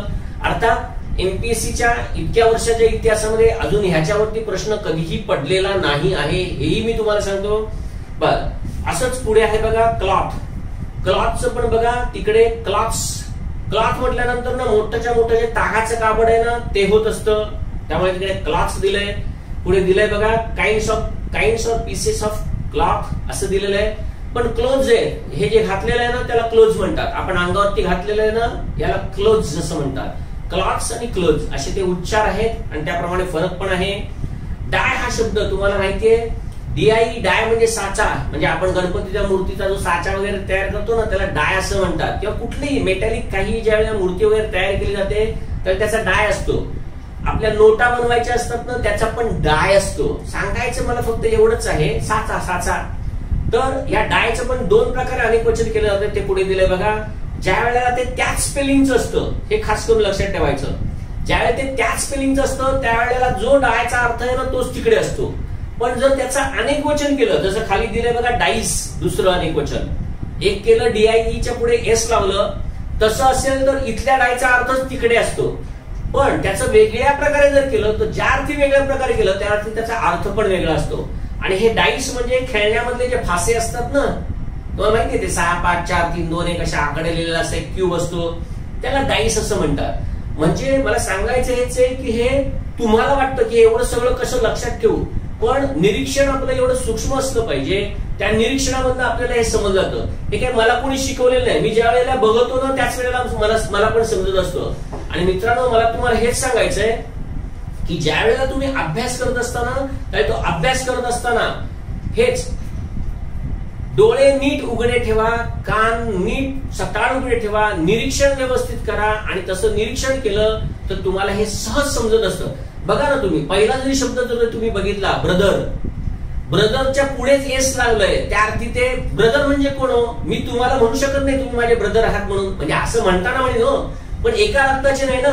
माझा जो कोण मोठा भाऊ किंवा छोटा भाऊ म्हणजे माझ्या आई वडिलांचा असलेला मुलगा, यालाच मी ब्रदर म्हणणार आहे. मग ब्रदरचं ज्या वेळेला अनेक वचन असेल तर मी असं म्हणेन आय हॅव 2 ब्रदर्स. म्हणजे मी काय करतो माहितीये का, मला जे ब्लड रिलेशनचे जे ब्रदर आहे हे माहितीये, त्यांचं ज्या वेळेला अनेक वचन करतो ना त्याच वेळेला मी ब्रदर्स हा शब्द वापरत असतो. पण ह्याचं दुसऱ्या प्रकारे अनेक वचन खाली जे दिलेले ते बघा ब्रेदरिन.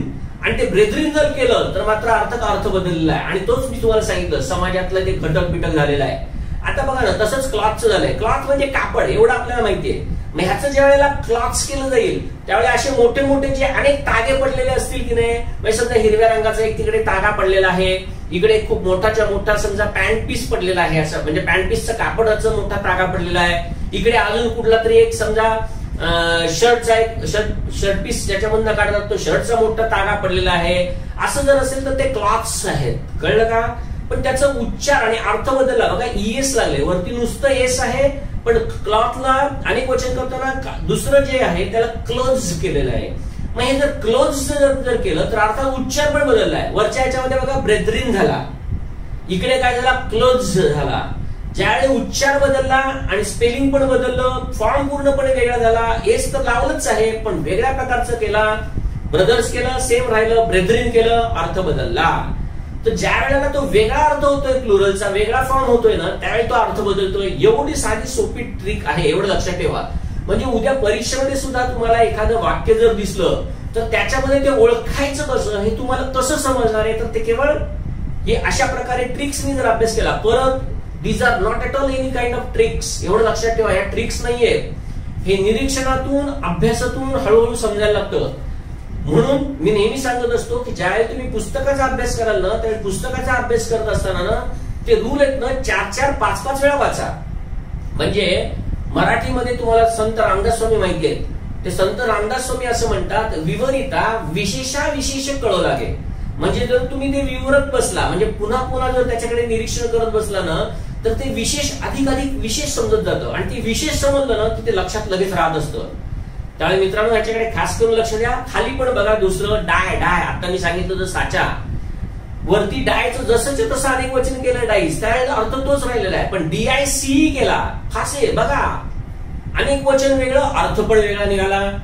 असंच खाली पण दिसतंय बघा तुम्हाला, जिनियस म्हणजे बुद्धिमान. आपण माहितीये एखादा बोल अरे तू खूप जिनियस आहेस, आपण सहज म्हणतो.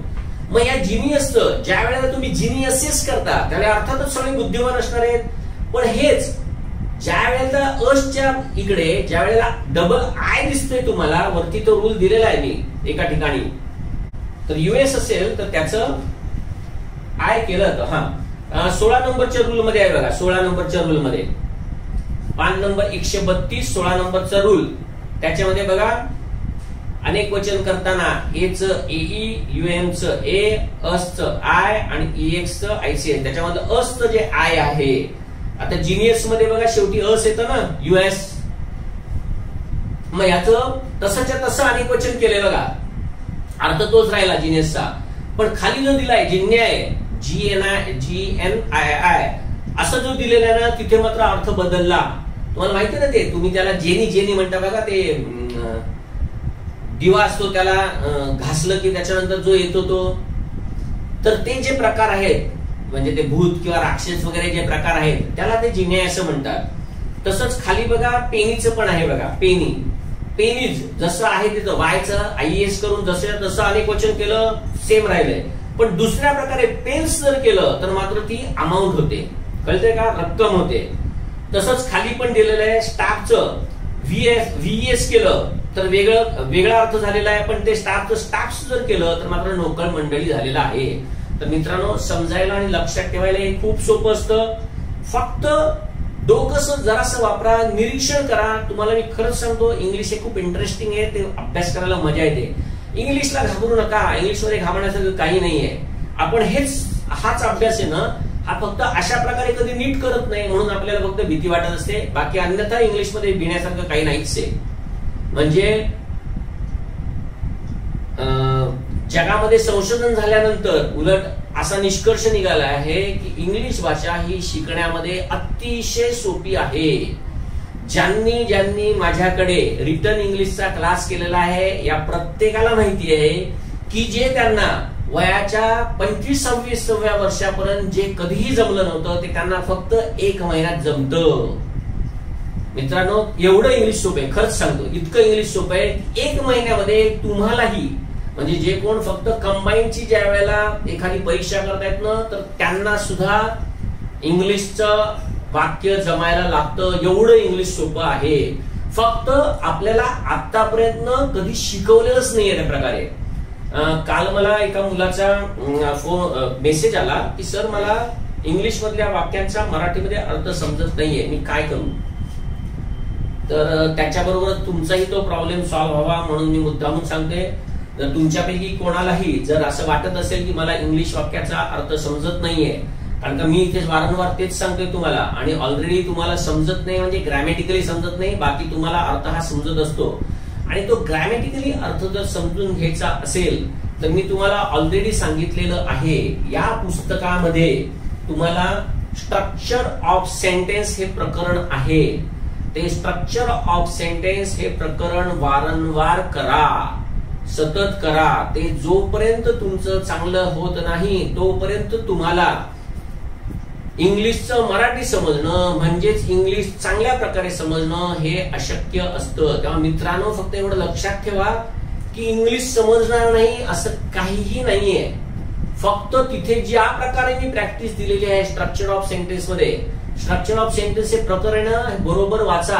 तिथे मी थोडीशी प्रॅक्टिस दिलेली आहे, ती व्यवस्थित करा. ती जर व्यवस्थित केली ना तर मित्रांनो खरंच सांगतो इंग्लिश समजणार नाही असं होणार नाही. आणि फक्त मी तुम्हाला सांगितलं ना की अहो त्या स्ट्रक्चर ऑफ सेंटेन्स मध्ये काय इंग्लिश त्याच्यामध्ये काय नाहीच आहे, इतकं सोपं आहे ते प्रकरण. आणि मी उगाच नाही सांगत आहे, एक महिन्यामध्ये कोणत्याही राज्यसेवेच्या मुलाला इंग्लिश मध्ये ट्रान्सलेशन अतिशय सुंदर पद्धतीने करता येतं. आणि हा माझा अनुभव नाहीये, आपल्याच बॅच मध्ये अशी अनेक मुलं आहेत की ज्यांनी रिटन इंग्लिशचा क्लास केलेला आहे, आणि आज ते मला सांगतात पण की सर आता आम्हाला इंग्लिश खूप सोपं जातंय, तुम्ही जे शिकवताय ते आम्हाला लगेच समजतंय. हे लगेच समजण्याचं कारणच ते आहे की त्यांचं इंग्लिश एवढं पक्क झालेलं आहे की त्यांना इंग्लिश वाचल्या समजतंय. आणि मित्रांनो, हे तुम्हाला येऊ शकतं. आणि त्याच्यासाठी फक्त तुम्ही काय करा, तो जो स्ट्रक्चर ऑफ सेंटेन्स जो चॅप्टर आहे ना तो फक्त नीट करा, एवढंच माझं तुम्हाला सांगणं आहे. पुढचं 18 नंबरचं नियम बघा. त्या 18 नंबरच्या नियमामध्ये पण तसंच आहे बघा, फक्त आता इकडे वेगळं आहे. म्हणजे वरती काय होतं बघा की ज्या वेळेला अनेक वचन केलं त्यावेळेला अनेक वचनामध्ये 2 फॉर्म होत होते, बरोबर आहे. अनेक वचनामध्ये 2 फॉर्म होत होते आणि दोघांचा अर्थ वेगळा होता. आता हा पुढचं जे टेबल आहे ना याच्यामध्ये तुम्हाला दिसेल की सिंग्युलर मध्ये त्याचा अर्थ एकच आहे, पण त्याचं जसंच्या तसं ज्या वेळेला अनेक वचन केलं जातं, जसं वरती तुम्हाला दिसेल लाईट म्हणून शब्द आहे बघा, त्या लाईटचं सिंग्युलर मध्ये अर्थ 2 होत आहेत. जसं बघा, पहिलं एक तर लाईट म्हणजे चमक किंवा तेज, आणि दुसरं लॅम्प दिवा, आपण म्हणतो ना लाईट लाव वगैरे, हा जो आहे तो कॉमन अर्थ आहे. पण अनेक वचनामध्ये त्याचा एकच अर्थ आहे. वरती अनेक वचनाचे 2 रूप होती आणि दोघांचे अर्थ वेगवेगळे होते. आता आपण बघतोय त्याच्यामध्ये सिंग्युलर मध्ये एकच रूप आहे. सिंग्युलर मध्ये अर्थात एकच रूप असणार कधी पण त्याचे अर्थ मात्र 2 आहेत. आणि अर्थ 2 असले तरी अनेक वचनामध्ये मात्र एकच अर्थ आहे. जसं बघा, पीपलचं नेशन पण दिलेलं आहे एक अर्थ, आणि दुसरा दिलाय मॅन अँड वुमन, म्हणजे आपल्याला माहिती आहे लोक ज्याला आपण म्हणतो ते. तसंच खाली पावडर, त्याचा एक अर्थ डस्ट आहे तर दुसरा डोसेस ऑफ मेडिसिन म्हणून दिलेला आहे. म्हणजे पावडरचा ज्या वेळेला अर्थ 2 असतात त्यावेळेला एक अर्थ म्हणजे डस्ट म्हणजे धूळ, बरोबर ना. एखाद्या ठिकाणी खूप दिवस जर ती वस्तू तशीच राहिली असेल तर त्याच्यावर जी धूळ असते त्याला पावडर असं म्हणतात. पण पावडर असं जर केलं तर म्हणजे डोसेस ऑफ मेडिसिन. परत हे लक्षात कसं ठेवायचं बघा, तुम्हाला माहितीये की पूर्वीच्या काळामध्ये किंवा आयुर्वेदामध्ये सुद्धा ज्या वेळेला तुम्ही एखाद्या आयुर्वेदिक डॉक्टरकडे जाता त्यावेळेला तो 2-3 पावडर मिक्स करतो, म्हणजे पावडर्स करतो, कळलं का. आणि आपल्याला सांगतो की ही पुडी आहे, ती दिवसातून 3दा घ्या वगैरे असं जे सांगतो, त्याच्यामध्ये तो पावडरचं मिक्सचर करत असतो, म्हणजे 2-3 पावडर एकत्र टाकत असतो आणि आपल्याला देत असतो. ह्याच्यावरूनच तिथे असं पावडर्स असं अनेक वचन केल्यानंतर औषधांचे डोसेस आहेत हे लक्षात ठेवता येऊ शकतं. मग पावडर मध्ये काय मात्र त्याचा अर्थ 2 प्रकारे आहे, पण अनेक वचनामध्ये जर गेलं ना तर मात्र त्याचा अर्थ फक्त औषधी, म्हणजे औषधांचे जे डोसेस आहेत एवढाच फक्त समावेश होतो त्याच्यामध्ये. हे खास करून लक्षात ठेवा. खाली प्रॅक्टिस म्हणून दिले बघा, प्रॅक्टिसचा अर्थ पण 2 आहे. एक तर समजा मी वकिलीची प्रॅक्टिस करतोय तर ती प्रॅक्टिस आहे, म्हणजे एक प्रोफेशन म्हणून आहे माझं ते. जर माझं टीचिंग प्रोफेशन असेल, जर माझं डॉक्टरचं प्रोफेशन असेल तर डॉक्टर म्हणजे तो डॉक्टरची प्रॅक्टिस करतोय असं आपण म्हणतो.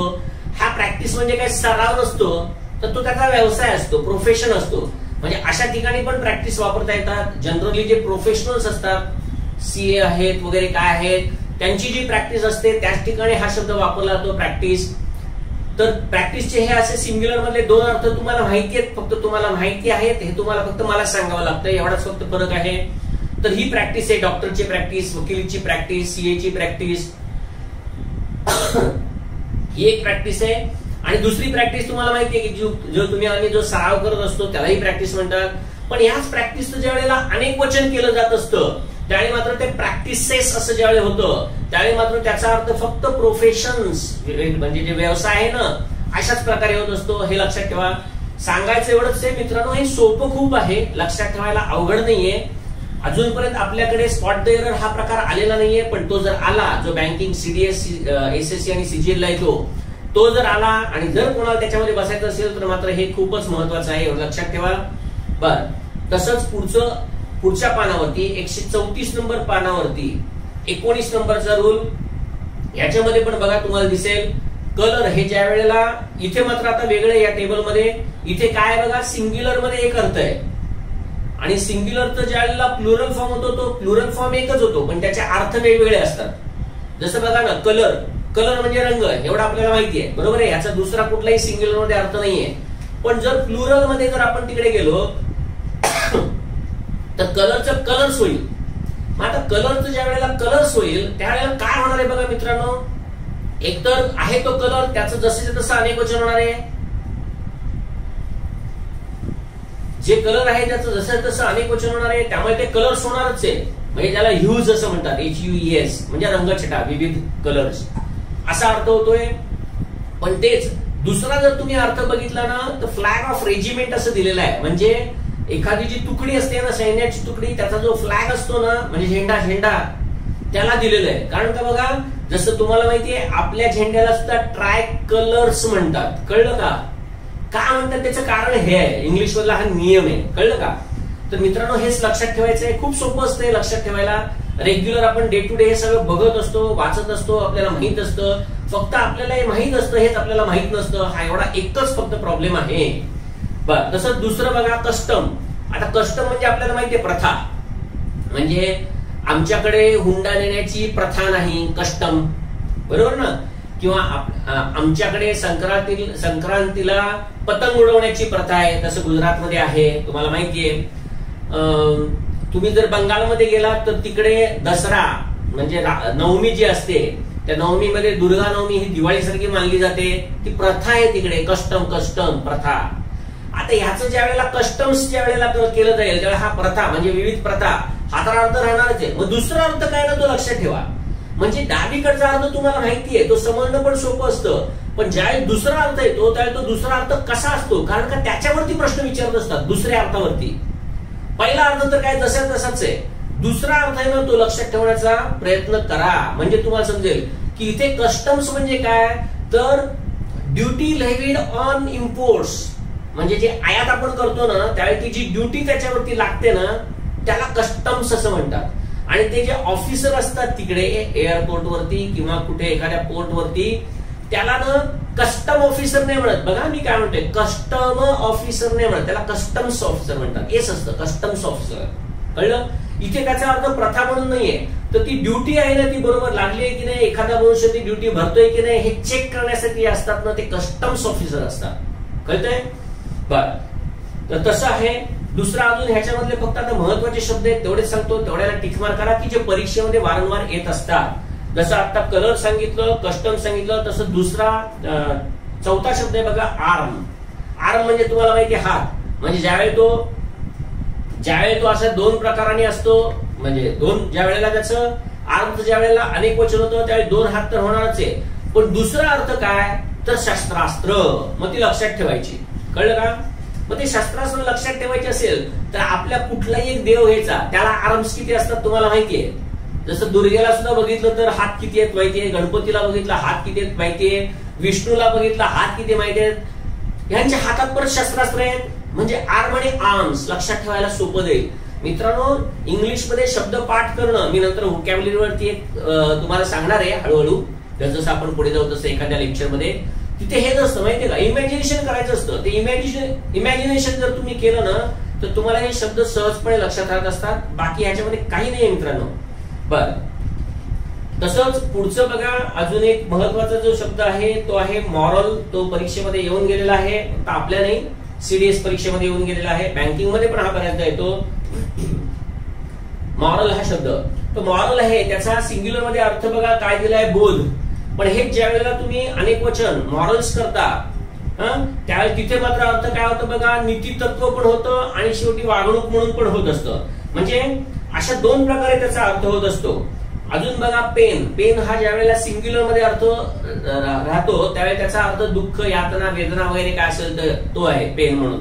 पण अनेक वचनात गेलं तर ह्याचे दोन अर्थ होतात. एक तर आहे जो यातना वगैरे तो तसाच राहतो, पण त्याच्याबरोबर अजून जे आपण मेहनत किंवा कष्ट करत असतो तोही अर्थ होत असतो. तर अशा प्रकारे होत असतं. प्रिमाइस हा तर एमपीएससी मध्ये दोनदा ह्याच्यावरती प्रश्न येऊन गेलेला आहे. प्रिमाइस PREMISE, प्रिमाइसचा अर्थ काय, तर एखादं स्टेटमेंट जे असतं किंवा प्रॉपोजिशन किंवा ज्याला तत्व असं म्हणतात, कुठलंही तत्व, जसं अहिंसा हा एक धर्म आहे, हे प्रॉपोजिशन आहे, तत्व आहे, कळलं का? त्याला प्रिमाइस PREMISE एवढंच फक्त म्हणतात. पण तेच जर त्याचं अनेक वचन केलं, प्रिमाइसेस, बरोबर, तर मग there are many premises of non violence. म्हणजे नॉन व्हायलन्स म्हणजे अहिंसेचे अनेक सिद्धांत आहेत, म्हणजे ते जे तत्व आहे, प्रॉपोजिशन्स, त्या प्रॉपोजिशन्स या अर्थाने तिकडे प्रिमाइसेस येतो. आणि दुसरा प्रिमाइसेस आपल्याला माहिती आहे, अरे या प्रिमाइसेस मध्ये तुम्ही खेळू नका, आमच्या कॉलेजचा प्रिमाइसेस खूप मोठा आहे. मग तो प्रिमाइसेस म्हणजे काय, तर परिसर.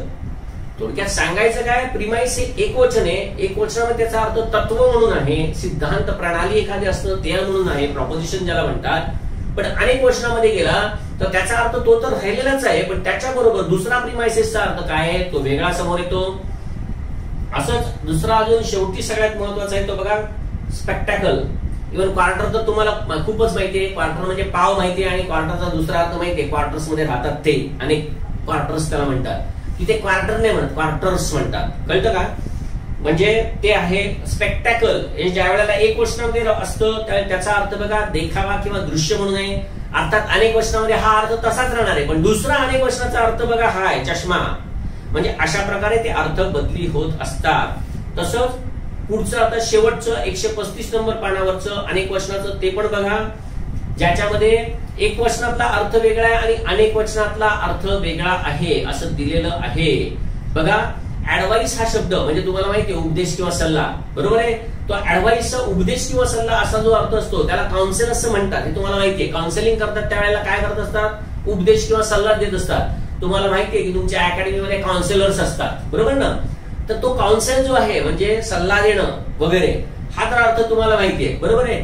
हा ज्या वेळी तुम्हाला अर्थ माहिती आहे ना, त्याच वेळी ते ऍडवाइसेस असा जर अर्थ केला ना तर त्याचा अर्थ काय होतो तो नीट बघून ठेवा, कळलं का? त्याला माहिती असं म्हणतात. ज्या वेळेला मला अनेक प्रकारचे उपदेश दिले जातात ना त्यावेळी त्याला ऍडवाइसेस म्हणून चालत नाही, कारण का ऍडवाइसचं अशा प्रकारे अनेक वचन कधीच केलं जात नाही. आणि ते जर करायचं असेल ना तर परीक्षेमध्ये कारण का येऊन गेलेलं आहे मेनी ऍडवाइसेस म्हणून येऊन गेलेलं आहे. तर मेनी ऍडवाइसेस तिथे कधीही चालणार नाही, हे लक्षात ठेवा. कारण का ऍडवाइसेस हे ज्या वेळेला इन्फॉर्मेशन माहिती म्हणून ज्या वेळेला दिलेलं आहे त्याला मेनी वगैरे कधीही वापरलं जात नसतं. बर, पुढे दुसरा एक एअर आहे, हा शब्द खास करून लक्षात ठेवा. बँकिंग मध्ये पण 2-3दा येऊन गेलेला आहे, सीडीएस मध्ये पण येऊन गेलेला आहे. एअरचा अर्थ आपल्याला माहिती आहे हवा, ऍटमॉस्फिअर, बरोबर ना, हा आहे. पण एअर्स जो आहे बघा, AIRS, एअर्स, याचा अर्थ मात्र ऐट किंवा मिजाज असं आहे. विशेषतः मुलींचे जे नखरे असतात ना त्याला हा एअर्स हा शब्द खूप वापरला जातो. तुम्हाला माहितीये जर असे बटा वगैरे पुढे असतील ना तर मुद्दामून असं असं असं वगैरे करायचं, सारखं आपलं केसामध्ये बोट फिरवायची, ह्या ज्या असतात ना त्याला एअर्स असं म्हणत असतात. बर, याच्यानंतर अजून तिसरा सगळ्यात महत्वाचा आहे तो आहे बीफ. बीफचा अर्थ तुम्हाला माहिती आहे, बीफ म्हणजे गोमांस खातात वगैरे ते माहिती तुम्हाला. पण ह्याचं ज्या वेळेला बीव्ज केलं जातं त्यावेळेला हे मात्र काय बघा, कॅटल आहे, गुरेढोरे म्हणून आहे. म्हणजे एक बीफ खाता म्हणजे तुम्ही तुमच्या समोर असलेले बीफ आहे, पण असे अनेक बीफ तिकडे चरतायत असं लक्षात ठेवा. असं बघा म्हणजे तुम्हाला समजेल बीव्ज याचा अर्थ काय आहे. तर तो कॅटल किंवा गुरेढोरे आहेत. त्याच्यानंतर दुसरे अजून एक 4 सगळ्यात महत्वाचे आहेत ते म्हणजे मेटल. मेटलची नावं आहेत, त्याचे अनेक वचन केलेलं आहे. जसं कॉपर आहे बघा, कॉपर म्हणजे तांब हे तर तुम्हाला माहितीये, पण कॉपरचं ज्या वेळेला कॉपर्स केलं जातं म्हणजे अनेक वचन ज्यावेळी करतं त्यावेळी ती नाणी असतात, हे लक्षात ठेवा. असंच टीनच्या बाबतीत आहे. टीन म्हणजे पत्रा, तुम्हाला माहितीये धातू आहे तो, बरोबर आहे ना, कथील ज्याला म्हणतात, तो धातू आहे टीन. पण त्याचं जर टिन्स केलं तर मात्र ते कंटेनर्स असतात, म्हणजे डबे असतात. म्हणजे तुम्ही शाळेमध्ये जाताना डबा घेऊन जात होता किंवा लायब्ररीमध्ये असताना तुमचे जे डबे येतात त्याला टिन्स म्हणतात, कळलं का? त्याला टीन नाही म्हणत, त्याला टिन्स म्हटलं जातं, बरोबर आहे. आयर्न ते पण असंच आहे. आयर्नचा एक अर्थ धातू आहे हा तुम्हाला माहितीये, तसंच आयर्नचा दुसराही अर्थ इस्त्री आहे हेही तुम्हाला माहितीये. पण आयर्नस IRONS आयर्नस असं जर केलं तर त्याचा अर्थ फ्रेटर्स म्हणजे काय, तर साखळदंड बेड्या ज्या असतात ना ते होतो. मग तिथे अनेक वचन का करतात करा बघा, कारण का त्या लोखंडाला अनेक साखळ्यांची ती एक माळ असते म्हणून तिकडे फ्रेटर्स केलेलं आहे. ज्या वेळेला कॉपर्स करतात त्यावेळेला कॉइन्स का म्हणायचं, कारण का धातूचे ते असे अनेक तुकडे म्हणजे गोल गोल राऊंड असलेले काय असेल ते कॉइन्स अनेक असतात म्हणून त्यावेळेला कॉपर्स असं म्हटलं जात असतं. असंच अजून एक सगळ्यात महत्वाचा याच्यामध्ये आहे जो परीक्षेमध्ये आपल्या पण येऊन गेलेला आहे, ते आहे फिजिक, बरोबर आहे. फिजिक PHYSIC असा बघा बघ तिकडे दिलंय. तर फिजिकचा तेवढाच जर अर्थ घेतला तुम्ही, म्हणजे PHYSIC असा जर अर्थ घेतला तर त्याचा अर्थ औषध म्हणून आहे. पण तुम्हाला माहितीये जर CS लावलं तर ते शास्त्र होत असतं आणि मग ते फिजिक्स म्हणजे भौतिक शास्त्र होत असतं. तर हा एक महत्वाचा आहे. रिस्पेक्ट, मला वाटतं मागच्या वर्षीच्या SSC मध्ये मला वाटतं हा शब्द येऊन गेलेला आहे. रिस्पेक्ट म्हणजे आदर, हे तुम्हाला माहितीये. पण हेच अनेक वचनामध्ये त्या रिस्पेक्टचा अर्थ बघा काय, ज्यावेळी तुम्ही ग्रीटिंग्स कॉम्प्लिमेंट्स एखाद्याला देत असता ना, हॅपी बर्थडे वगैरे, तर हे जे असतं ना त्याला रिस्पेक्ट असं म्हणतात, ते अनेक वचनामध्ये असतं, कळतंय. म्हणजे मला फक्त सांगायचं एवढंच आहे, एक वचनाचा अर्थ माहितीये, फक्त अनेक वचनाचा अर्थ लक्षात ठेवत जा. एवढं जर एकदा तुम्हाला समजलं ना की काय लक्षात ठेवायचं, परत हे वाचा, काय नाही 2-3दा वाचलं नाही सहज जमतं. आणि मी मुद्दामून तुम्हाला हे कास एवढं डीप मध्ये सांगतोय, नाहीतर मी तुम्हाला सांगितलं असतं घ्या आणि पाठ करा. तर पाठ करण्याच्या ऐवजी मी मुद्दामून तुम्हाला याचं थोडंसं अनालिसिस करून सांगतोय की बाबा अनेक वचनात गेल्यानंतर तिथे जर तसंच्या तसं अनेक वचन केलं तर काय अर्थ होत असतो. आणि मग त्यातला जो दुसरा जो विचित्र अर्थ आहे हाच फक्त परीक्षेमध्ये विचारत, सरळ कधीही कोणी विचारत नाही, एवढं लक्षात ठेवा. हे बघा तुम्हाला माहितीये, ही सीधी उंगली से नहीं निकलता है, तसे उमेदवार साधे साधे प्रश्न विचारून कधीही MPSC ला मिळणार नाही. जसं टेढ़ी उंगली से घी निकलता है, तसे असेच उलटे सुलटे प्रश्न विचारले ना तरच अभ्यासू उमेदवार पुढे येत असतो. बाकी तुम्ही अभ्यास काहीही आणि कितीही करा, आपला अभ्यास आहे ना तो घाण्याचा बैल असतो ना तसा असतो. घाण्याचा बैल असतो बघा, दिवसभर फिरत असतो तिकडे, दिवसभर घाण्याला फिरतो. जवळजवळ मला वाटतं नाही म्हटलं ना तर दिवसभरात तो 10-15 किलोमीटर नक्कीच चालत असेल, पण कुठे तिथल्या तिथेच. तसा आपला इंग्लिशचा अभ्यास, आपला इंग्लिशचा अभ्यास आहे ना तो असा आहे खाण्याच्या बैलासारखा. सर जाम अभ्यास केला पण सर मार्कच नाही पडत, कुठं काय चुकतं हेच समजत नाही, ते समजत नाही ते इथेच आहे. अभ्यास करण्याची पद्धत माहित नाही. अभ्यास या मी ज्या पद्धतीने सांगतोय ना त्या पद्धतीने करा. दृष्टी बदला, कळलं का? तुम्ही स्वतःला बदला, बघण्याचा दृष्टिकोन बदला, रिझल्ट बदलेल तुमचा. एवढंच मला फक्त सांगायचं आहे. तर मित्रांनो हे अशा प्रकारे नाउनचं हे झालं आहे. नंतर फेमिनाईनचं पण मी तुम्हाला असंच सांगितलेलं आहे. आता ह्याच्यामधले जे महत्वाचे घटक ज्याच्यावरती प्रश्न कसे पडतात ते फक्त आता मी तुम्हाला सांगतो.